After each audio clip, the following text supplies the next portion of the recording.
And hey, hello everyone. Okay, Welcome in.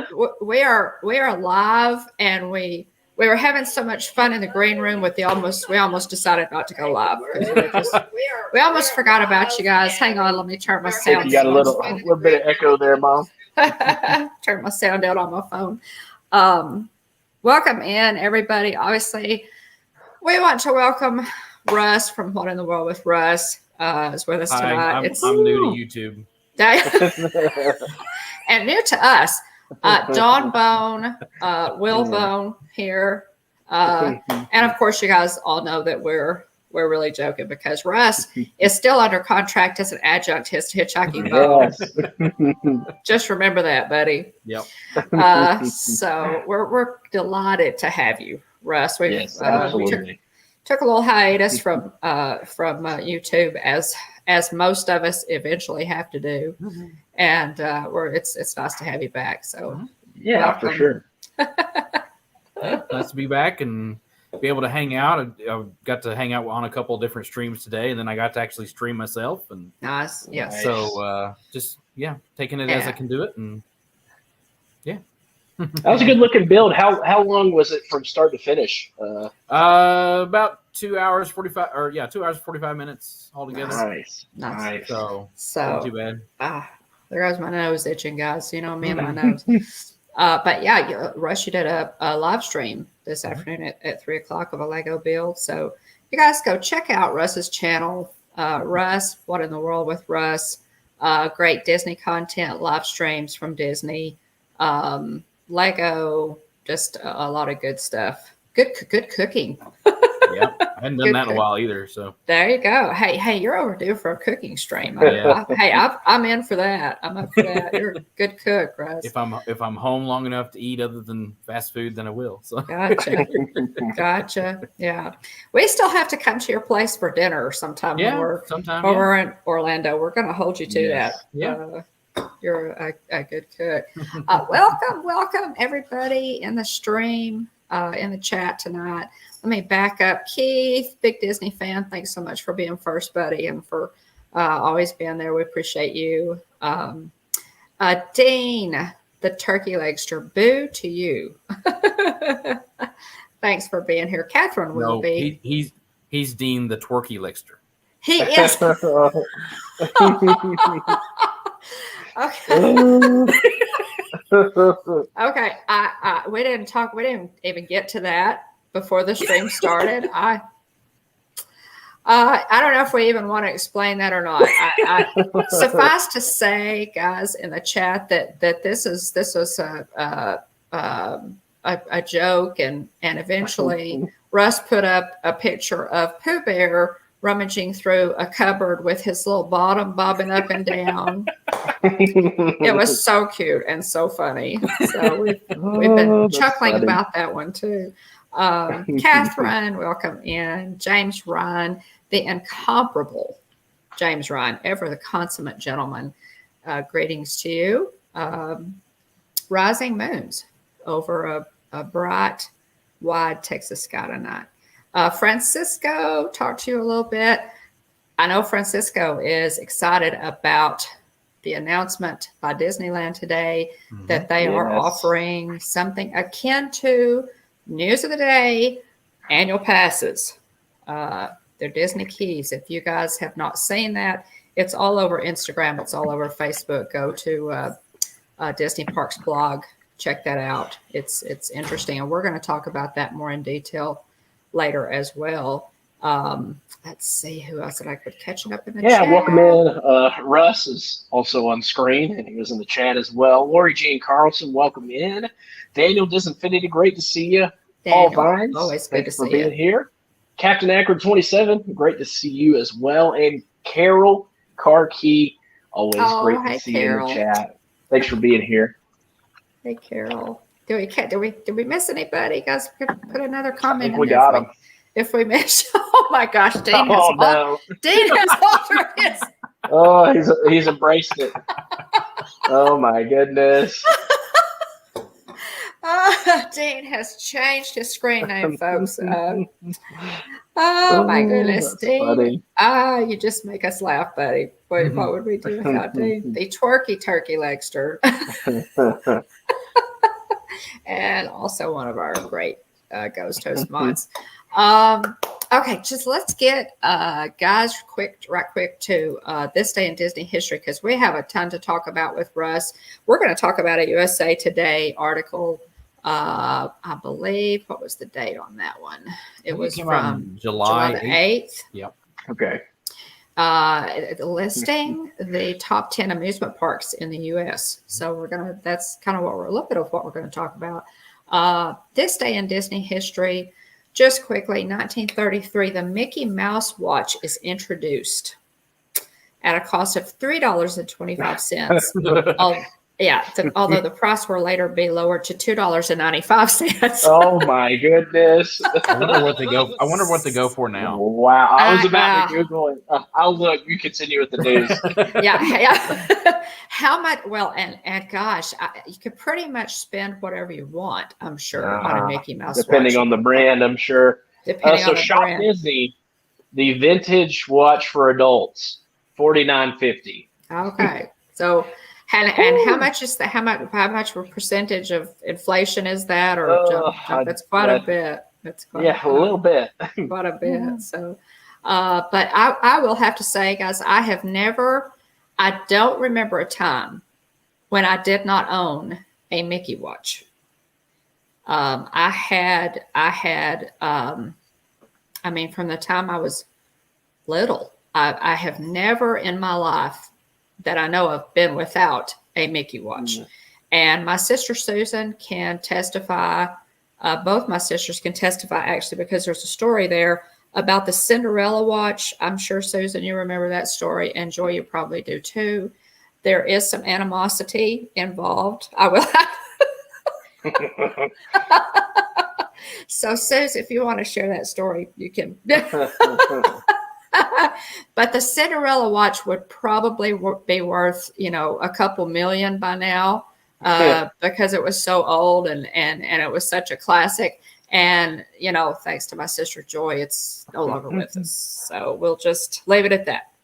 And I will continue on with this day in Disney history. 1968-year-old Raymond Sleeper from Hawaii becomes, okay, did you hear me? 8-year-old Raymond Sleeper from Hawaii, Elena, if you're there, becomes the 10 millionth passenger to ride Disneyland's train. He takes his historic ride with Walt Disney himself. Oh my goodness.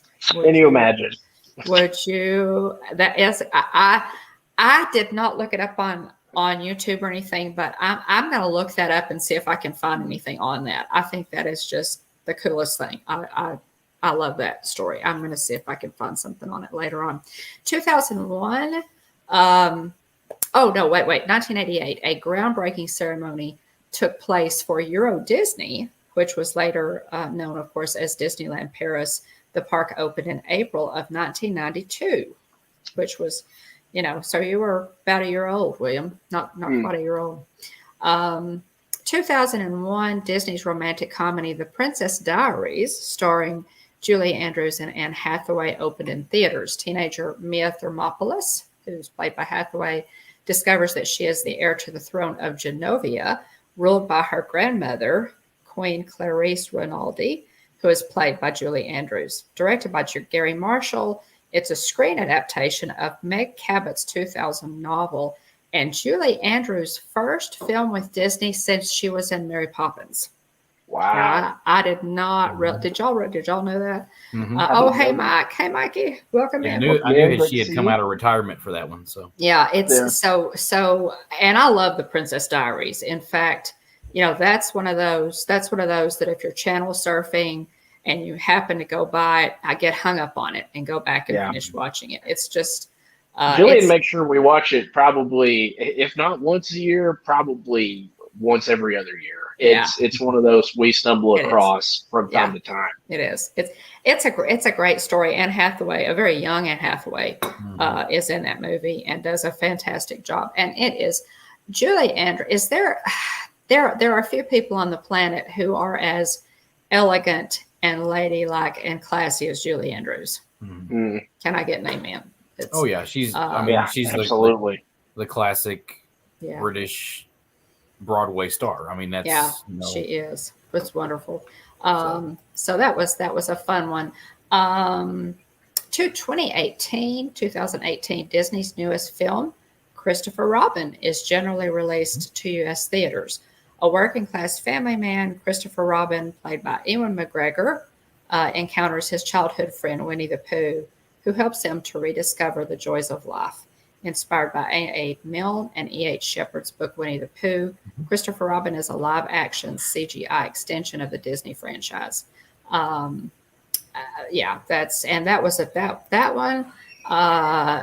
William and I went to see that one together. Winnie the Pooh is very, very sentimental to our family, as it is for a lot of families. So we waited and went to see that one together. I still love it. All the feels. Jim Cummings' voice on the screen was just, was just wow. It's like I mean, it's very much kind of like a hug from somebody you hadn't seen in a long time that you care a whole lot about. Just the sound of his voice. Voice. I'm trying to think if it was him or somebody else that had come up to him and basically said, "Thank you for voicing my childhood." I've heard a few voice actors say they had that type of experience before. But his list of accolades is just a mile long. And what a compliment! I mean, can you imagine being Jim Cummings and having people identify your voice with this beloved, adored character who people associate with their childhood. I mean, he's been involved in almost every Disney Channel and Disney animated. I mean, just off the top of your head, you got on, Hondo Ohnaka. Wow. Pete as well. Darkwing Duck. So many. Lots and lots and lots. So pretty cool. Yeah, it's crazy. Pretty cool. Welcome to Stacey Rogers and Amy. Oh, hey Stacey. Hey and Kenneth. You guys know that today is also Amy's birthday. Hey, I did not know that. I did not realize it. What? No, we didn't. Oh, it was Amy's birthday. Oh my goodness. We have so many things to celebrate, guys. We have Amy's birthday to celebrate, and I apologize to you, Amy. I should have known that, and I did not. I will not let that happen again. Happy birthday to Amy. But William, you may want to get, let's do this, get this out of the way. We hit, guys, in addition to celebrating Amy's birthday, a few days ago, we hit 600 subs on our YouTube channel. So we're really excited about that. Thank you, everybody. Yes, absolutely. So we appreciate it so much. We've gotten, and the other milestone that we hit a few days before that actually is 45,000 views. So we're really excited about that, and just appreciate you guys for for being here in the chat, for just embracing us, welcoming us into this Disney community. Yay for 600 subs. Thank you, Dean. It started out, just with an idea. Had very, very much inspired by RTV1, and we just got together and talked about it. We're like, hey, it'd be cool if we started our own thing and we're able to capture some family memories and everything. And then, lo and behold, type of, if you build it, they'll come, and we've made so many awesome friendships, true friendships along the way. And just truly blessed to be a part of this community, for sure. Yes. Russ being among them. Yeah. Absolutely. And that's the part we didn't expect. That is truly the part that we didn't expect. Oh, hey, Adventures by Day, welcome in. Good to see you. Welcome in. So Tina, thank you. Again, thanks very much, and happy birthday to Amy. Yes. So I think this calls for two different train whistle blast. Let's do. Alrighty. We'll celebrate two different because we love to do this. Okay, go ahead. All right. Well, all right. So noise warning coming. This is for Amy of AJC Magic TV. Check her out if you haven't already. Great channel. Does a lot of fun trivia as well as other neat streams, live streams as well. So happy birthday to you, Amy. 5, 4, 3, 2, 1. Yay! Happy birthday. Happy birthday, Amy. I hope you've had a magical day. Yes. And also, a blast of the train whistle to 600 subs. And hopefully we'll continue to infinity and beyond. So 5, 4, 3, 2, 1. Yay! Yay! Amy says it was a good day. I'm glad. Good. I'm glad it was a good day. Did you do a stream, Amy, or just? Well, you do have to take a break from YouTube occasionally, right? Yeah. So you wouldn't necessarily have done a stream on your birthday. Thank you. Appreciate that. Yeah, on to 1,000. We're working that direction. Thanks to you guys. So. Okay, Russ, tell us now. I feel like most of us know you. There may be some folks who are watching who don't know you very well. Why don't you tell us a little bit about yourself? Well, what do you want to know? I mean, we could start at the beginning, but no. We would like to. Okay, how much time do you have? We want to know your deepest, darkest secrets, all the skeletons in your closet. We want all the dirt. Just go ahead there, Russ. Spill your guts, buddy. Well, welcome, I was Mediati. just going to say welcome, Mediati. We missed her, but I mean, my name's Russ. I mean, I have my own channel. What in the World with Russ, and I'm just kind of into anything and everything Disney, anything and everything theme parks. Anything and everything Legos. Nerd related. Yeah. I love Marvel. I love Legos. Love Star Wars. Just everything, anything that you guys all love. And I found this community, I guess, 2.5, maybe 3 years ago almost.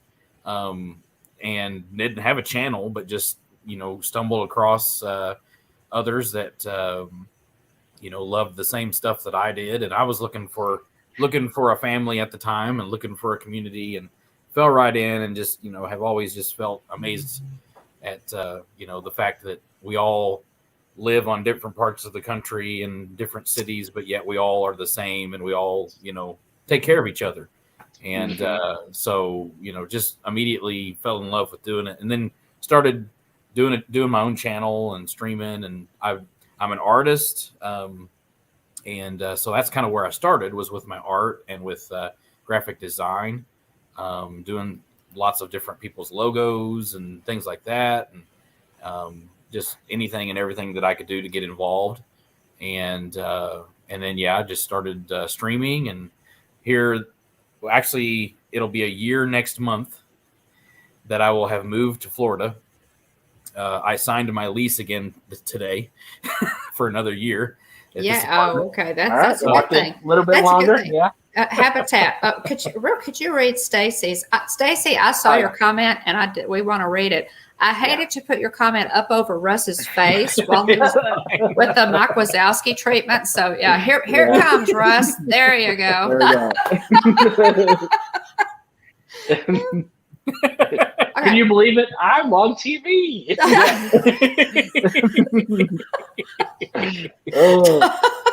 This is Russ. We love you, buddy. Stacy says, Dawn, fun fact, Princess Diaries 2, Mia's love interest is the current Captain Kirk, Chris Pine, son of Robert Pine. Yes, huge Chris Pine fan here. Y'all know I'm a closet Star Trek fan, who you may know better as Sergeant Joe Gautreaux from Chips. Okay, well, see, I didn't make Stacy. You've told me something I didn't know. I totally did not make the connection. That's cool. That is really cool. Yeah. No, Robert, and I know Chips. I realize I'm dating myself, but yes, the old Eric Estrada. Oh yeah. Yep. We know Chips. So that's cool. Thanks for letting us know that, Stacy. That is cool. Which, by the way, we still we still need to figure out, and we need to get Garrett, and we need to do a Star Trek stream. We do. Yeah, it keeps coming up. See, it keeps coming up, and we absolutely need to do it. I think that would be a really good. Let's work on that, Russ. We'll work on that one. Yeah. Just getting Garrett on camera for an extended period of time would be a feat in and of itself. He can wear his Mandalorian helmet. There you go. He can. What was it? And see how my mind's gone blank. He can wear his Gorn mask. His Gorn mask. That's what I was trying to come up with. If you're a Star Trek fan, you know what we're talking about. The Gorn mask. That would be absolutely perfect. We could do that. Welcome in, Chris. Oh, hey, Dad Bills. Welcome in. So, Dave, I live here in Orlando now. And, just moved about a little under a year ago. And so just been hanging out here and doing things like as I can. And then here about a month ago, I finally got myself a job and at one of the places we're going to talk about tonight. So that's right. And so that's kind of what we wanted to talk about. One other thing I wanted to mention, and I saw you first, Russ. I'll tell you where I saw you was on Monarch Moments. Yeah. When you guested on their stream. When I was saving dinner. No, it was before that actually. It was when I watched you save dinner many times, but it was before that when you were showing. Oh, doing the martial arts. Michelle, the martial arts thing. That was a great stream, and I thought this guy seems really nice. So. And then you met me in person. It is what it is. We take each other as we are. But I can't remember what I think. I don't remember if I reached out to you after that stream or what. I know I asked several questions during that stream. I was really impressed. Tell us about your martial arts background just briefly. That's fascinating. Well, I started back when I was, I guess, junior high school, and really started to get into martial arts as a self-defense thing because I was bullied a lot in school. Oh. And so really it was just kind of defend myself and just really got into it. And then in college, it worked out that one of my roommates actually was a black belt. Oh, wow. And so he and I started practicing, and he got me to where I am today. And we studied Wing Chun Kung Fu, which is basically the same style that Bruce Lee started with. Wow. And then adapted into Jeet Kune Do. But I've got my second degree black belt in Wing Chun and teach also. I've done a few teaching little classes online. It's hard to do with a few other people in the community. I have a few students, but we haven't really done it much. But yeah, just I love martial arts. I got out of it after getting a job, and haven't done as much with it as I used to. But yeah, I just love it, and I love the culture behind it also. The respect that it brings, the discipline that it brings. Yes. And I've used that a lot in my real life too, and to help teach others, and so that comes with it. And I just think that's really cool. So, yeah. And so you are, which of the martial arts are you? It's Kung Fu. It's Chinese. So you're actually Kung Fu. So I think you may be the first person I've actually met who actually does Kung Fu. Really? I know a lot of people who do Taekwondo, Jiu-Jitsu. Again, it's not one of those styles that is practiced a lot in the U.S. because it wasn't commercialized.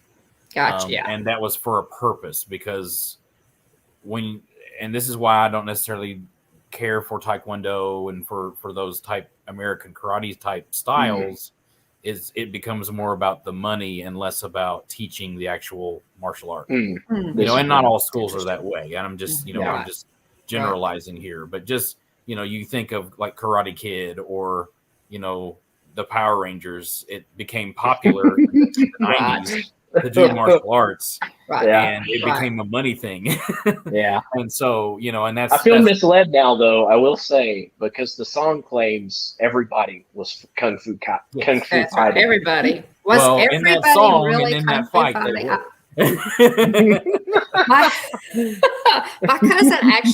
My cousin, I was staying at her house one night, and we were doing something. I can't remember if I'd forgotten to bring a sleep shirt or whatever. So she gives me this T-shirt, and she says, "Okay." She handed it to me folded, and she said, "Okay, I have to see a reaction to the T-shirt." And again, we're dating ourselves. The T-shirt said, "Was really everybody Kung Fu fighting?" It was processed. Funny. At some point, I'm going to have one made for myself. I loved it. But anyway, let's get to. But yes, that is awesome that you're second degree. It is that. Have you considered going any higher, Russ, or do you try to stay in? Really, my style. Second degree is impressive, Russ. Well, really, my style. Like, we don't even have belts. We don't have degrees. That was mainly just because of that was what I had to put on paper so that I can compete in tournaments. Gotcha. And they could rank me with others. Gotcha. So in Kung Fu, you don't necessarily have a ranking system. It's more so, okay, well, you've been studying for this long, similar to like a degree you would get in school now. Okay. You have this much experience, and so you've earned a degree. Yeah. And so that's where, so I've practiced long enough that they consider me a second degree black belt. Gotcha. And if I would continue to learn, I've kind of gotten, you always learn. It's just you're always picking up different things. Yeah. And the way that I teach Kung Fu is you're never the best. You just keep learning and you keep getting better and you keep practicing, which is with everything, Yes. So we may have to. Yeah. How do I keep my pants from falling down? Yeah. There you go. Chill. That's why, James. That's why we don't kick above our waist. Because we might crack something. So see, all that we try to be an informative channel, guys. You know, this is the kind of thing you learn on the Hitchhiking Bonus channel.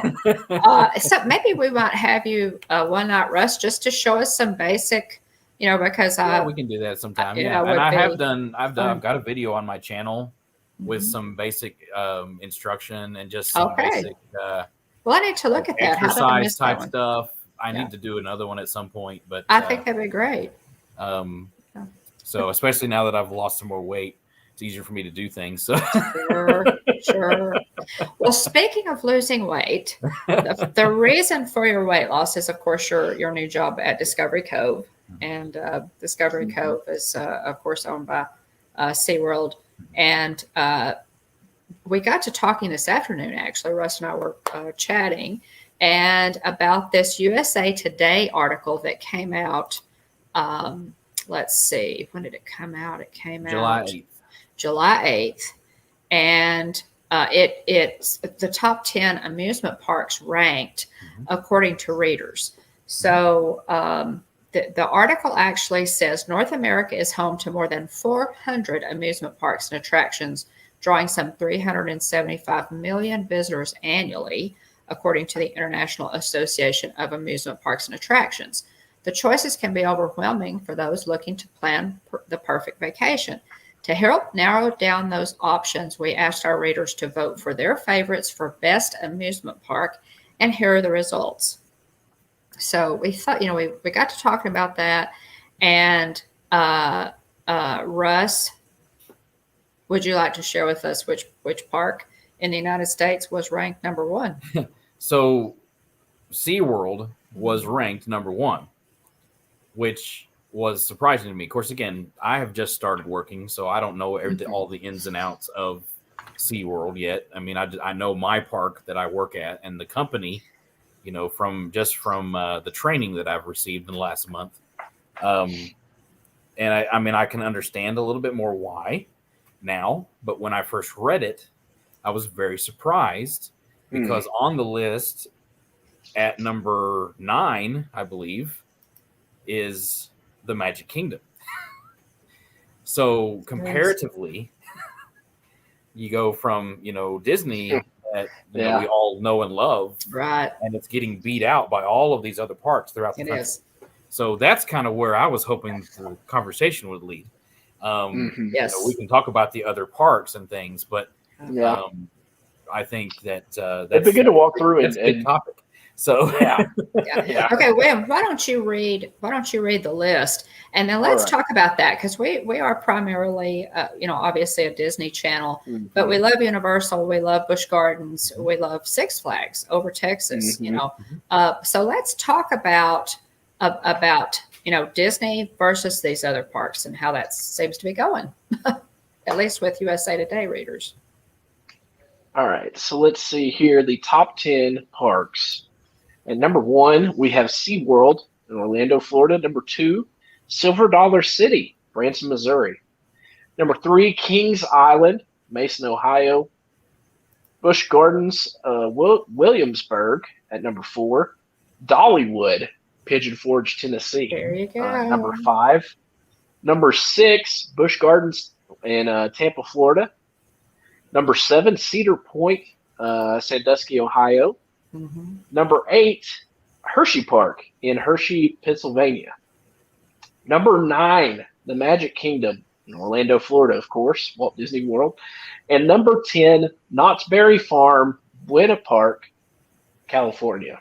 So yeah, of those on the list, I have been to. Did we go to Hersheypark at one point, Mom? We did not visit Hersheypark. Did we visit the factory? We did. I can't remember. We visited. Okay. We did. Yeah. We did the tour. I have very vague memories of that. Very. You were only 2, so very incredibly vague memories. Yeah. Need to do it again. It's fantastic. Yeah. Been to Silver Dollar City a handful of times. Julian's family loves it. Absolutely loves it. Yes. Been to Busch Gardens in Tampa. It's been a long time, but I've been there. And I guess Magic Kingdom is the only other one on the list. I don't think I've ever been to Dollywood. Dad builds Chris's. No Universal at all. Yep. Yep. Well, and just quickly hoist the colors. The Mickey Bunch. Kelly is in it. We can hoist the colors tonight. Kelly is in the house. Hey, Kelly. And so is Irene. Welcome in, Kelly. Probably Mark and Wally also are watching. So welcome in. And this might be a really good time, guys. Gosh, we've got so much to do. I wanted to give a shout out, guys, to Wonderful World of Walter. Mark and Irene put up a vlog that was absolutely wonderful, and I wanted to give them a shout out. Check out Wonderful World of Walter, guys. They put up a new video. Well, a video fairly recent on their Animal Kingdom Lodge Pool Day. That is a fantastic vlog. I had so much fun watching that. They give a tour of the DVC Studio Villa at Kidani Village. It's a pool day with their family. They mobile order the bread service from Sanaa, which I thought was really, really cool. They end the night at California Grill with the gluten-free fireworks. Do what? It's the gluten-free bread service. Oh, the gluten-free. That's true. It was the gluten-free. Neat. And Camp Russ does a cameo. So yeah. That's why it's so good. It's because Mark and Irene. Actually, they've been putting out their videos from this past trip. Yes. I am in most of them. Yes. But that's not. That's not. But they are. Irene does a great job. They always do a great job with their videos. Yeah. And now that I've seen the behind the scenes of it too, right. It Right. is. They do a great job, and Yeah, it was very good. Definitely It was, go check out their videos. So. Yeah, you're more than welcome, Mark and Irene. I really, you guys, they have a fantastic channel, guys. Really high quality work and just a lot of fun, and we really appreciate it. But I love that video and wanted to give you guys a shout out. So most definitely. Now, where were we? I'm sorry, squirrel. I walked through the 10 on the list, and I said which ones I had been to. Which ones have y'all been to of the 10? Well, the ones that you mentioned, it's interesting that Disneyland did not make the list either. I don't believe. So let's talk about, okay. Let's just be honest. Disney, when Disney parks opened, they set a standard. There was really nothing like Disneyland. And in the years following, they pretty much set the standard for parks with their philosophy, their business models, their treatment of park goers as guests and not customers. That whole Disney philosophy. And so they have, Disney's pretty much dominated for a long time. So how do we account for these rankings, folks? What do you think, Russ? Well, of course, too, I think, and I mentioned this before we started the stream, but of these 10 parks, there are only 5 companies that are represented here. So that says a lot about these 5 companies. It does. Now still, this is the top 10 out of 400 parks. Yeah. So these are all still good. We're not saying that Disney is terrible. It's just it didn't make number 1. Right. Yeah. Right. Right. But I just, there are a lot of factors, I think, and I mean, I'll get into mine, as we go, I think. But like I've been to 6 of these parks, and myself, and I remember going to these parks, and every single one, it came down to what is they have either the best rides, they have the best food, they have the best attractions, or other than rides, there's something else other than things that draw people. It has the best service, and I would say it also is like it just the look and the feel, and those are my 5 things that I would look at, to rank a park. And so of all of these 10, they have all 5 of those. I could tick all that off. But I think as you go through this list, and I think that's where a lot of people also look. Also it has to come down to the value. Is it worth paying to very true go to this park compared to another park? It also has to do with location throughout the country. So a lot of these parks are on the east side of the U.S. Compared to West Coast, and I think cost has a factor in that also. But too, it's who is going to these parks. There's more people going to the East Coast parks. So, Kelly was wondering about the link to the article. Do a search for it, guys. I sent it to her in the channel. So. Okay, good. And I guess I should pin it. I sent it to you. Probably should have pinned it, and I will put that in the description below, guys. But yeah, it was a recent article by USA Today and how they rank the parks. And I agree with you, Russ. I think that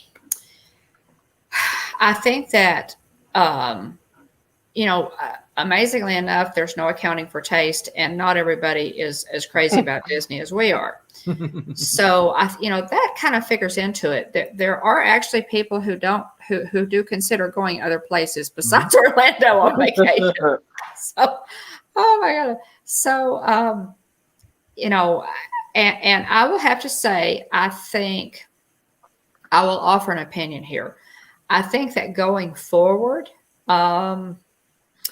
we will see some of these other parks. We're already seeing it, and I think you alluded to it in our conversation earlier, Russ, that Universal and SeaWorld and some of these other parks, Busch Gardens, are spanking Disney's butt right now because of the money, because they have gone up in prices, and people are looking at that and saying, hey, we can spend a lot less money and have just as nice a time and enjoy SeaWorld or Busch Gardens, Tampa, or especially Universal. Boy, Universal is really stepping up to the plate right now. So I think that has something to do with this. Of course, ease of access. Yeah. Also compared to Disney, that's hurting them a lot. So yes. But it's supply and demand, folks. These are businesses, and it's of course what we've been through. What we've been through. Adventures by D makes a good point. I believe some parks did more than others, encouraging their fans to vote for them on social media channels. That could be valid too. Yeah, if you're rallying the troops. I know Silver Dollar City has a pretty good social media team. They do. They put out some really funny and clever stuff. So it wouldn't surprise me at all if that rallied people to help push them up the list. They do. But again, too, that fan base is another thing that pushes them up. I mean, because Disney's got the fan base too, but at the same time, lots of people that love Disney can't go right now. And I don't know when this poll was taken, whether this was during the pandemic or this was before. I mean, I'm assuming that was earlier this year that they took the poll, or beginning of the summer. So people were starting to come. Right. And so some of these things also could be from, not necessarily that they have recently been there. It's just the things that they remember when they went. Yeah. And this is why they love it, so.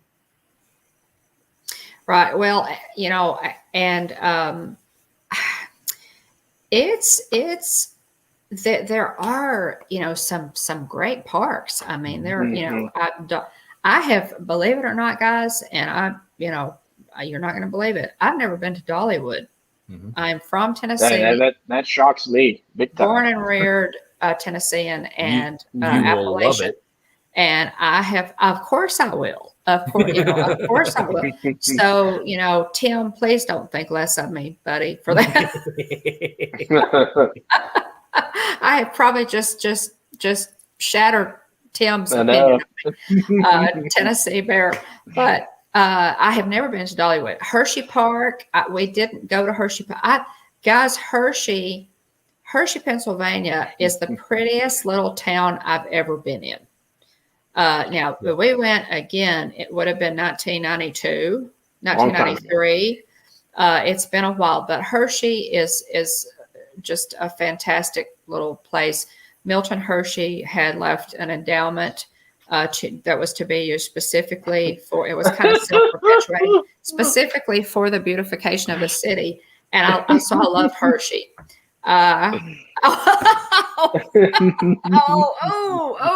Tim. Oh, that's funny. Oh, Tim, I thought you were my friend. I was considering coming on your live stream, and then you hit me with that.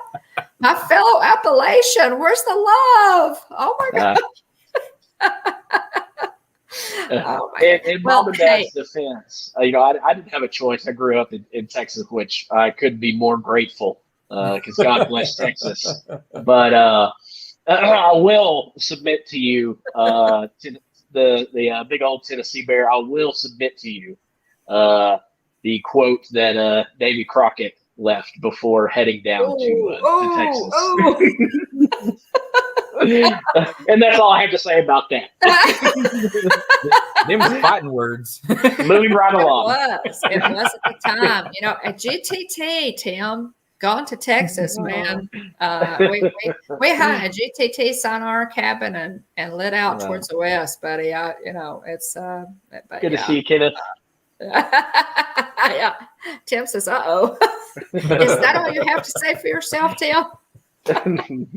Oh my goodness. But yeah, let's say, of course, Silver Dollar City. Yeah. Okay. Oh, thanks, Kenneth. We appreciate it. And Kenneth, I don't know what amusement parks you have been to, buddy. If you've been able to go to any of these or not. Silver Dollar City, for those of you in the chat who have never visited Branson, and again, Russ and I were talking about this in the green room, is fantastic. Silver Dollar, Branson, Missouri is so family friendly. It's not just the park. It is, yeah. Hey, remember the Alamo, Tim? Slight oversight there, Tim. Ever so slight. Yeah. But yes, Silver Dollar City. It's fantastic. Top notch. Go, Stacy. Hey, Stacy, you can go and fight all the crowds during the summer and sweat your brains out. And feel free, be my guest. But go during Christmas time. Oh, go during Christmas time. They light the whole place up. Yeah, it's beautiful. They do great renditions to show that they've done recently. They always do. It's a Wonderful Life is one of the ones they do a lot, and also in their main theater they do. Right, Tina? It escapes me. Charles Dickens. What's the? The Christmas Carol. Yeah. The Christmas Carol. And they are both just absolutely top notch, great productions. Yeah. And they have a bunch of other musical talent as well. But if you're gonna go, my suggestion is to go around Christmas time when they got all the lights up. Oh yeah. The train ride is really neat during that time of year as well.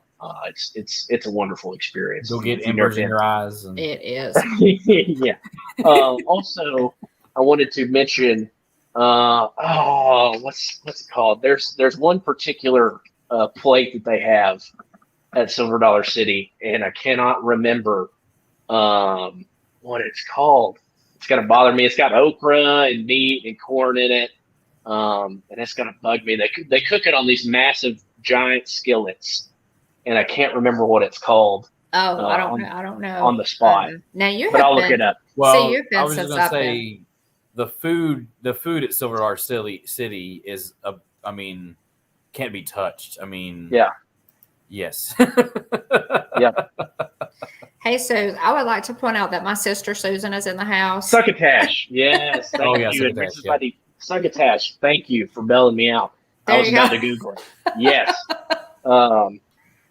Yes, the succotash is just out of this world. It's so good. Like I said, they throw it all on this giant skillet and cook it all. You just see it, then make it right in front of you. But yes, the succotash is fantastic. It's like Russ said, the food quality there is top notch, and they keep investing in the park. They've got a lot of great coasters. They do. It is wonderful, and they do a great job of balancing it. A lot of the old stuff, a lot of the older rides is still pretty much exactly how you remember it, but they keep building new rides. And so they're keeping it fresh in that way. You see all sorts of cool stuff too. You can watch people make pottery. You can watch. It's fantastic. You've got glass blowing. The musicians. Yes. The music. The music. If you just went to guys, these musicians are ridiculously talented. It's, it's crazy. And this is all in Silver Dollar City. It is fantastic. The park is owned by a wonderful family, and that's a lot of the reason it is what it is. But I cannot recommend Silver Dollar City highly enough, and I'm hoping that Dollywood is it's just as good. It's a little bit smaller, but again, the Pigeon Forge area alone is fun. It's same kind of a feel. It's as Branson is. It's it's that small town feel, and you're in the country, so you're in the South. So. And Tim, just for the record, you are safe here, buddy. It is all in good fun. It is all in good fun. Definitely. Tim, Tim is my people. I can tease Tim, and but yeah, he's check out our Tennessee Bear. Check out his channel on YouTube. Good to see you in the chat, Aunt Susan. Yeah. Thanks for being here. Yeah. Definitely, Susan. Thanks for Tim usually streams on Saturday mornings and does his coffee and contemplation, I think is what he calls it. And Saturday morning shine. No, it's not coffee. Saturday morning shine. That's right. Saturday morning shine now. It is Saturday morning shine, Russ. That's right. That's right. This is Tennessee we're talking about. Yes. So. I'm usually at work. When he's streaming now, so I don't get to see him. But. Right. Yeah, the creek we're rising, right? Oh man. Anyway, I think it's interesting. You know, I think that the list is interesting. Mm-hmm. You know, whatever the dynamic that you know, and really, I think Disney is largely responsible for the success of its competitors. Yeah. In that a lot of people, you know, looked and saw. There you go. Looked and saw, you know, looked at that Disney model, their business practices, their business philosophy, and have a good night, Stacy. You know, Disney set such a high. Oh, Stacy, thanks for being in here. We appreciate it. Such a high standard that all of the other companies realized this is a good business model. You know, they're having success with this, and they copied it, right? Well, I mean, I still, you know, again, comparing. You can't really compare any of these other parks to Disney, in my opinion, because Disney, and especially Walt Disney World, is so big. Yes. Yeah. That it's its own thing. And it is. Yes, because Disney is one of, I mean, I still think that Disney is the best vacation spot to come in the world. I just think that it's become harder and harder for more families to be able to come. You know, even before the pandemic, the price was going up. Yes. Harder and harder to get a place. It was getting so crowded, you know, just things were out of people's reach. And so Disney is still on this top 10. I just think that, you know, of this list, more people are able to go to these other parks, and they love them because they are smaller. And they offer a little bit better of maybe a custom experience, right? Compared to just going to Disney and going with the masses. Mm-hmm. You know, now you can still pay out the nose and get a custom Disney experience. Mm-hmm. But, oh boy, but you know, it's going to cost you. Yeah, it absolutely. And going back to your point about Disneyland being on there, Knott's Berry Farm, which is number 10. Was actually built after Disneyland and almost modeled off Disneyland. Yes. As the way that they started running. Now it's owned by Cedar Fair, which is the same people that own Cedar Point and Kings Island, who are also on this list.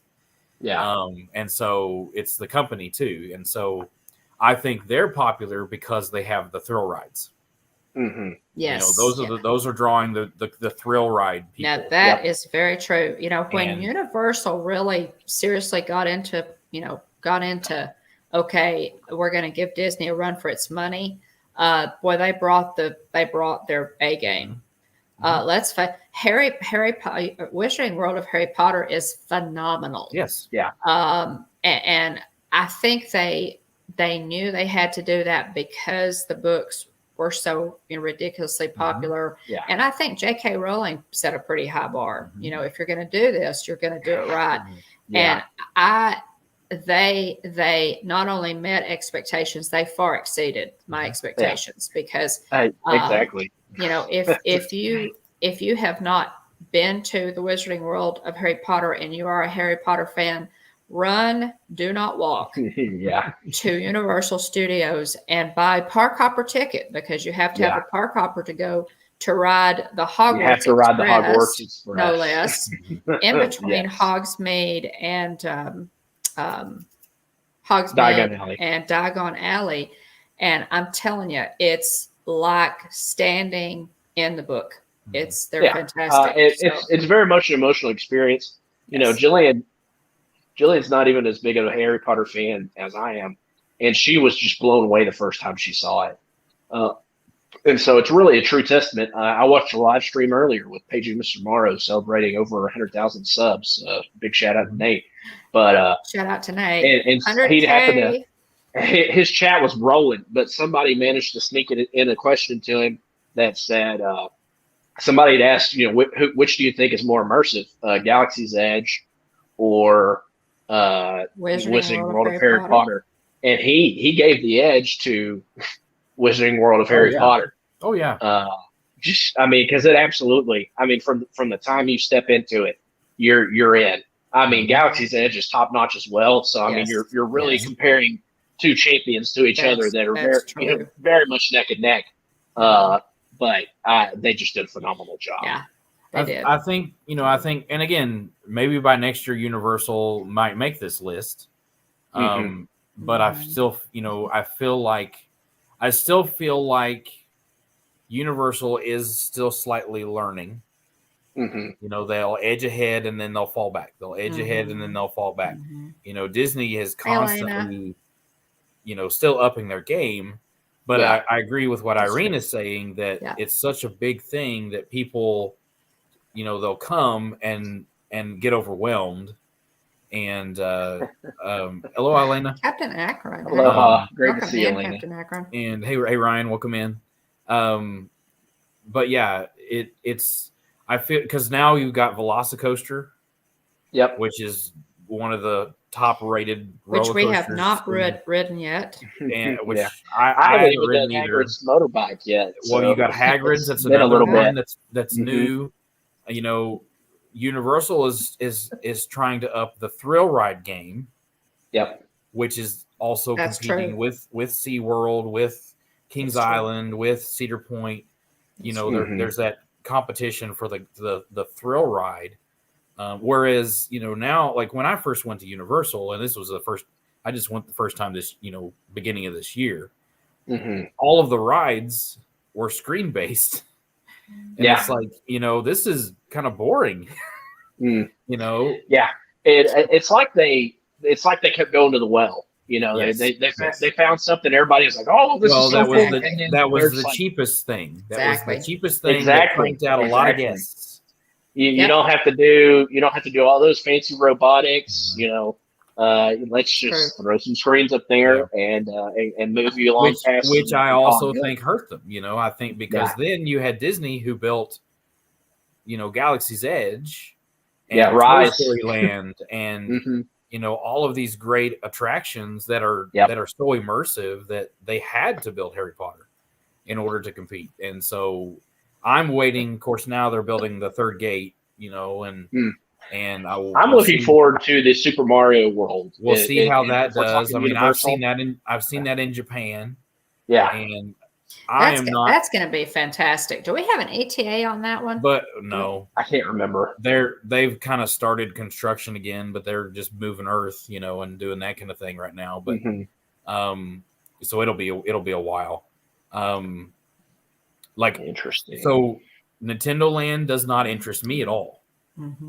It's going to be a niche thing, right? Like I'll go and experience it, I'm sure, but it's not. I don't care anything about it. I love Star Wars. I like, of those three lands, that's probably my favorite. And I like the Harry Potter too. But it's those things, and that's where you draw from, because that was the whole point of Galaxy's Edge, was to draw not just Disney fans, but now draw Star Wars fans. Exactly. And so that's the other thing that you have to think of. Okay, well, we can't just do this niche thing, right? And how is Disney still drawing other people that maybe even aren't Disney fans, right? Like you talked about, Dawn, that your husband is not necessarily a Disney fan, but are there things that he would enjoy? I'm sure. Yeah. Well, Jeff is a Disney fan. He's just not as rabid as William and I are. Well, yeah. He is, and his favorite park is Epcot. So Epcot, Epcot is a little different flavor of Disney. Yeah. And so that kind of, the fact that his favorite park is Epcot tells you, something about Jeff and his taste. Now I will have to say, he was blown away by Galaxy's Edge. Yeah. Mm-hmm. Jeff was pretty much blown away by Galaxy's Edge. So, that's another thing too. And he loves Disney. It's very nostalgic. But if given his, if he was like Collie and me and he went for one day, could do one park, he's going to go to Epcot every day of the week and twice on Sunday. So, yeah. He loves that's the way I feel about Animal Kingdom. Mm. Like I could go to Animal Kingdom every day. Yeah. But I love animals. I just love that feel. So I know Animal Kingdom's not everybody's favorite. Yeah. It's just everybody's different tastes. And I think that's why it's a little further down on the list, because it's not for everybody. Right. So just want to slide in a quick story since we've opened the gate a little bit. We're talking external to Disney just a little bit. I have to share the story real quick for posterity and to capture it in digital form in case I ever forget. And I'll never know what stream it was in, but I'll know if I got it off my chest. But so we went to Universal, I think for the first time. And in the Marvel section that they have there at Universal Studios in Orlando, there is a Doctor Doom ride, and so the whole the whole ride is based upon Doctor Doom wanting to extract fear from from the people going to ride the ride. So it's very much like Six Flags Over Texas has storyline. Yeah. So they pull you up real high and then they drop you, and they pull you up real high and drop you. So very much like your kind of Tower of Terror style, except your legs are dangling. Right. And so, with this Fearful, they just kind of pick you up and drop you. And then I don't think they do it too much of the up and down, or at least I don't remember going up and down a bunch. Not as much as you do with the Superman at Six Flags Over Texas, but it's very open, and it really makes you feel like you're like just out there and you're being dropped in a free fall with nothing because your legs are dangling. So it's scary. My dad, can very much be, pretty dry humor, but we go to get off the ride and he says, well, I think they got all the fear they could get out of me. Oh, you can tell he felt it. Like, they just shut down the ride for the day because they squeezed all they needed. Yeah, Dad filled the can for Dr. Doom that day. But the canister was full. Yes. So anyway, that's I can picture him saying that too. Yeah. Oh my goodness. Yeah. He said that, and it was one of those moments. Like I said, my dad can very much deliver some dry humor, or dad puns, but that one was one of those that caught me off guard, and I couldn't stop laughing. Well, Jeff has, and I know y'all haven't seen Jeff as much on the stream, but he loves to do the live streams. He's really good at the live streams. We need to have him on more. But he, William and I laugh all the time. I mean, we just love to laugh. It's just, I think William, you get that from our side of the family actually. But Jeff, when Jeff says something funny, it's a good one. I mean, because he doesn't joke around as much, as he's not as silly, I guess, as we are maybe William. He's a little more reserved. Yeah. So when he sings one in there, it's a good one. Oh man. And my sister Susan has an amazing sense of humor. So yeah, it kind of runs on our side of the family. And I think William, I think you are blessed or cursed depending on how you look at it. But I will say it's, laughter is the best medicine. So absolutely. But yeah. Should we move on, guys? You think? Well, I mean, do we want to talk about our number one, or why we think it's that way? Or? We do want to. Well, yeah, we do want to talk about. Let's talk about number one. And you tell us, Russ. You tell us about your experience. Tell us what you can about. You work at Discovery Cove. right? Which is SeaWorld. We have never visited Discovery Cove, but we want to. So yes, absolutely. Tell us about it. You know, why Well, you I mean, think that Discovery is. Cove is not the number one park, but I can tell you just from experience, just from working there and working right across the street, because we're right across the street from SeaWorld. Mm-hmm. Mm-hmm.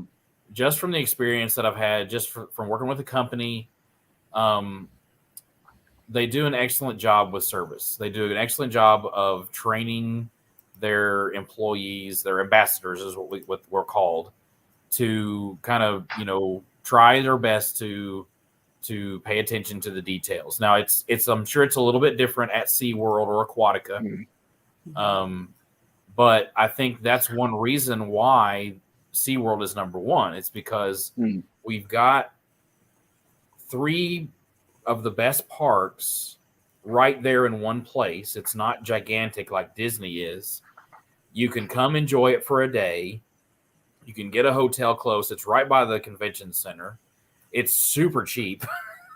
I mean, yeah, it's like $10 to $12 right now a month to buy an annual pass. You can come, we've got different events. Wait. How much did you say the annual pass is? I think it's $10 to $12 a month right now. Oh my gracious! Really? Good. For an annual pass. Wow. Yes. That's. I mean, if you're local, that's a no-brainer. Oh yeah. Wow. How cool. Thank you, Stacy. They've got, SeaWorld's also different because we've got the animals, one, that you can come and experience all of the animals. We've got the thrill rides for those that want the thrill rides. We've got the water park and the water rides for those that want that. We've got the kids stuff in Sesame Street, which has just exploded this last year. Really? It's brand new. Sesame Place is brand new. Every afternoon now I get to hear Elmo, Cookie Monster, and the Count singing across the street. Oh, how fun! The land is right across the street from Discovery Cove. And they actually pay you to do this, Russ? Yeah. I mean, really? And of course, Discovery Cove is the oasis. That's what I call it. Yeah. It's the oasis that you pay lots of money to come and enjoy, but we have those unique experiences that, you can come swim with dolphins. You can come, swim with stingrays and tropical fish. You can come swim with sharks. You can scuba dive. You can amazing. Hang out in the lazy river and watch the otters. We've got a world-class aviary with over 100 some species of birds. Wow. You've got all you can eat food and drink. Also including alcohol. And you've got world-class service. And so that's what Discovery Cove is.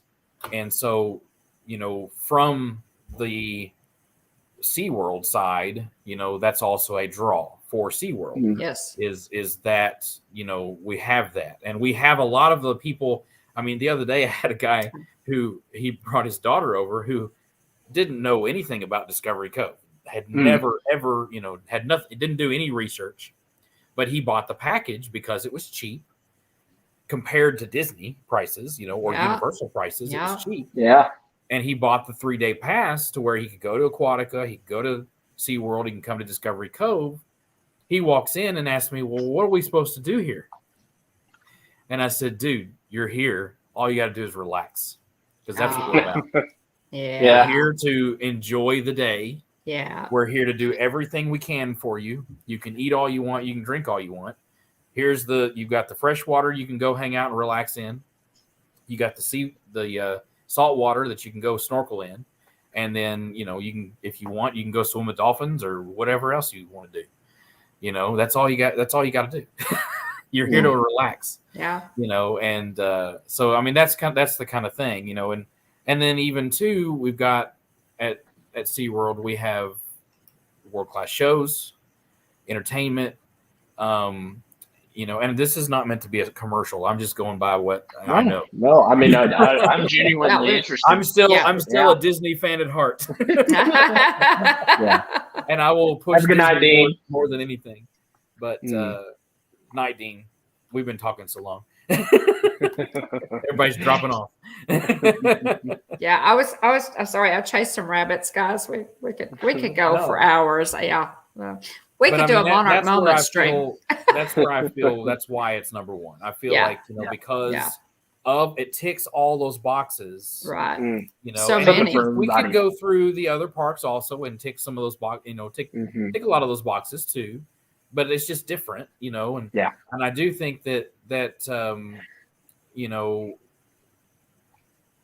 again, it's kind of a one-stop shop for all those boxes, in one place, and so that's kind of why I do feel like it's the best. So and I would agree with this list that of those 5 things that I mentioned at the beginning, that ticks all those boxes. Yeah.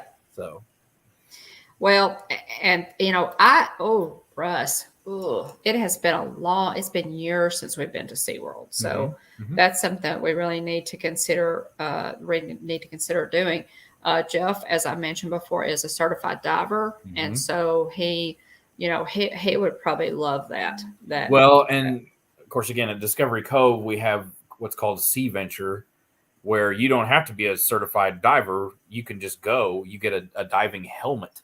Right. And you walk around underwater and with all the tropical fish and the sharks and all. But you can swim with the sharks. And I would have to talk to some of my supervisors about whether or not you can come and actually scuba dive. But I've seen others. I've seen our team do it. Right. In the shark pool and things like that. But I'm sure that it's, if you pay the right amount, you can do it. Yeah. But we seriously, we absolutely need to do that. And I think, there's so many people right now, people have extra money. They're wanting to get out and vacation because they're sick of being at home watching, with cabin fever, looking at the 4 walls. So, and everybody, there's no accounting for taste again, but everybody is not, Disney crazy like we are. And they consider going other places on their vacation.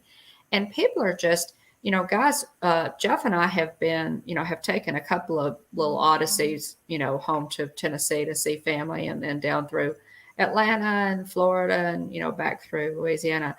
And the thing that Jeff and I, on our last 2 trips home, the thing that we noted was that people that we ran into who were vacationing were just so friendly. Everybody is so happy to be out. And it was like, you'd be, just standing around somewhere and people going by would come by and say, where are y'all from? And have a great day, and in a gorgeous day, and safe travels home. And so everybody that we've run into, we did not run into one rude person. Everybody's just happy to be out and about. And I think that accounts for all of the amusement parks just being, bombarded, if you will, with guests and people who just want to get out. Well, I mean, like I said, we run, and for the last 2 months, SeaWorld and Discovery Cove and Aquatica have been at capacity every week. And golly, that's amazing. And that's even after we've gotten rid of the reservation system. I mean, we're at capacity every week, which says a lot, so people want to come. Oh yeah. And again, I think it's the deal. It's everything. There's a lot that goes on. Right. We are getting ready. This is the first year that SeaWorld is doing Hallow Scream, which used to be a Busch Gardens thing. And still is. Hey, okay. But they're bringing it to SeaWorld now. Oh no, okay. There's going to be a Halloween. To know there's how. going to be a haunt thing. Cool. But then they also during the day do trick or treating for the kids. Hey, Danny. So it's a kids thing, and then in the evening it'll be more for the adults. So there's both. Whereas you go to Universal, they don't have that until at night. That's true. Or at Disney, all they have it is for the kids, and you got to pay a bunch for Boo Bash. So it's different. I keep thinking, hey Nick, in the back of my mind, what would it be like if Disney created a Discovery Cove? Mm-hmm. How could they do it? That would be a cool. That's another idea thing in my head. That would be awesome. That's for sure. There's my $50 million idea. Where's my check? There you go. There you go. To compete, because that's again, Discovery Cove is it's its own entity. Like there's nothing like it else in the world. And anywhere, and I also want to mention, and again, I haven't experienced enough of this yet because I'm new, but the amount of conservation work that SeaWorld does, especially in the state of Florida, and all around the world at their different locations, is second to none. We actually at Discovery Cove, we care for over 40 dolphins, all of which are put into 3 different pods, and they're all either rescues or have been born at SeaWorld. Wow. And so the amount and every week we are either caring for a dolphin or moving a dolphin, or actually here recently we had a dolphin born at Discovery Cove, and here shortly, which I'm not necessarily going to say that when the dates and things are, but we'll be having a kind of a contest to name the new dolphin, and so that's gonna so those kind of things are are going on, same way Disney does with Animal Kingdom and things, but it's more worldwide, and they bring things animals in. They do a lot of things in Florida too, but I like the fact that SeaWorld it's SeaWorld. So I mean, we're on the ocean, we're close to the ocean. That's what it's about. So, but you were So Garrett said he was born in a pod. Yeah. But Tim said pea pods don't count, Garrett. Tim, you are on your game tonight, buddy. I'll just have to say it. Tim, bless your heart, you're always on your game. Well, but anyway, I mean that's why I feel it's number one. Also, I forgot about this too. I'm wanting to say it's in November or December. But SeaWorld brings in Christian music. And they do Christmas shows and actual biblical stuff. Other than just the regular Christmas, because they have that also. We have the fireworks too, not as big as Disney. But right now they're doing Electric Ocean, which is the summer stuff, and so there's always things that are evolving, and so it's pretty neat. So see, we are overdue. We really are for a trip to SeaWorld. I didn't know about any of this until probably 2 months ago. So yeah. Well, apparently a whole bunch of other people knew about it. Yeah. So, and I have not been to SeaWorld. I think the last time I was at SeaWorld, my eldest son was about 10 years old. So, the last time I was at SeaWorld was probably in 4th or 5th grade, when SeaWorld Austin.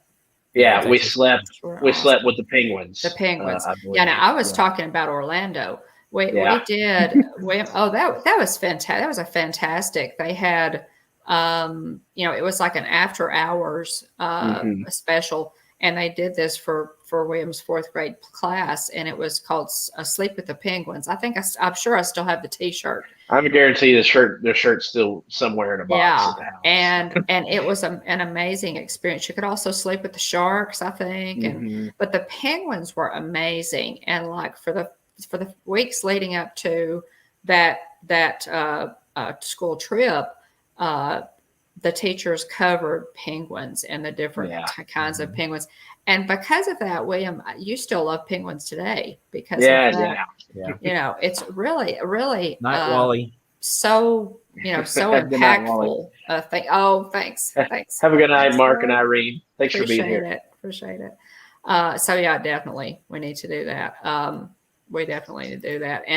And you know, Russ, you know, this is your formal invitation to come to SeaWorld San Antonio, and we'll meet you there. Well, and that's one of the perks that I have is that I can go to any SeaWorld, any Busch Gardens in the country, you know, and so, you know, I'll make it out there eventually. So there you go. Woo-hoo. And we'll meet now you there. Now I've got another bucket list, and then, you know, I can go out to San Diego and it'd be fantastic. You know, Garrett and Michelle can come down and meet me. Be fantastic. There you go. Yeah. All right.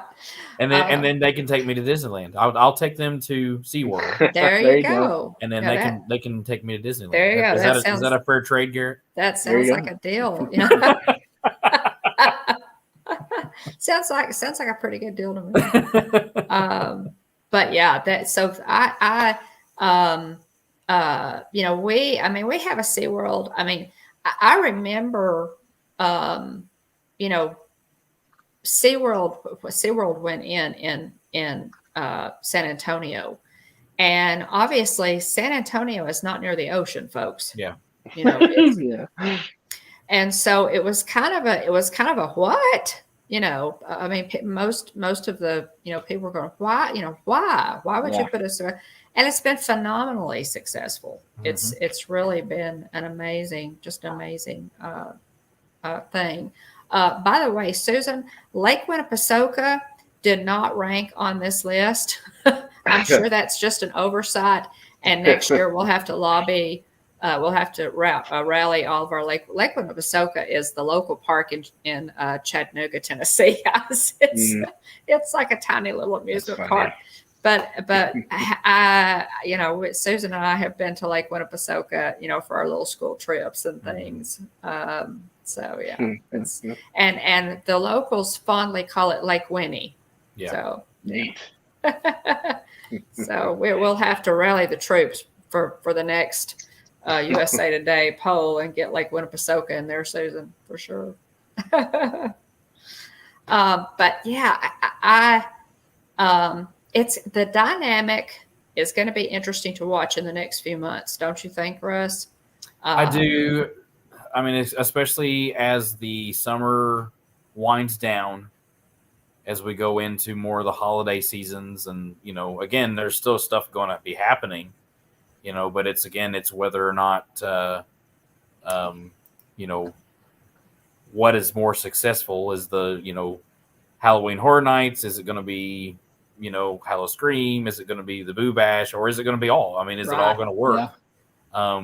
You know, one of the things that we also talked about beforehand, and we kind of wanted to touch on, was the train and the situation here in Orlando with that. Yes. That, you know, originally the Bright Line was supposed to come from the airport straight to Disney. Well, now the other parks are lobbying to have it come all the way around down I-4 instead, so that they can all have stations. I didn't realize that. Because they all want stations also. Okay. So Universal wants a station, and then they're talking about possibly putting in one at the convention center, which would also service SeaWorld. Not so. You know, so, and then also one at iDrive, so that the local attractions can get some of that action. So, you know, whether or not that happens or not, we'll see. It's obviously delayed the train, which then also will now delay other transportation to and from Disney. Yeah. You know, we'll see how that goes. But, you know,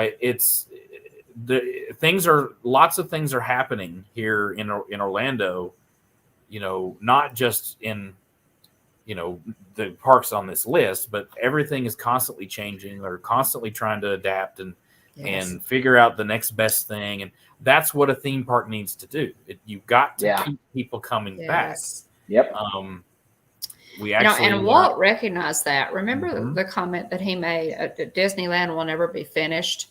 He realized that. He realized, as long as there are new ideas, something along those lines. Yeah. Right. Disneyland will never be finished.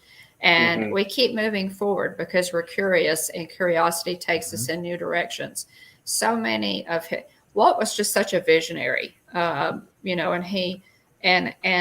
I think that's 100% right, Russ. Because you're constantly updating, you're constantly changing, and other parks. Now, this is one thought that I always have that's always kind of a sticking point for me. Disney walks a line with the nostalgia factor that other parks do not have to worry about. Yeah. Although they're going further and further away from that, but yes. Yeah. Yeah. Well, that's true. Now, Disney. The quote is, "Disneyland will never be complete. It will continue to grow as long as there is imagination left in the world. It is something that will never be finished. Something that I can keep developing and adding to."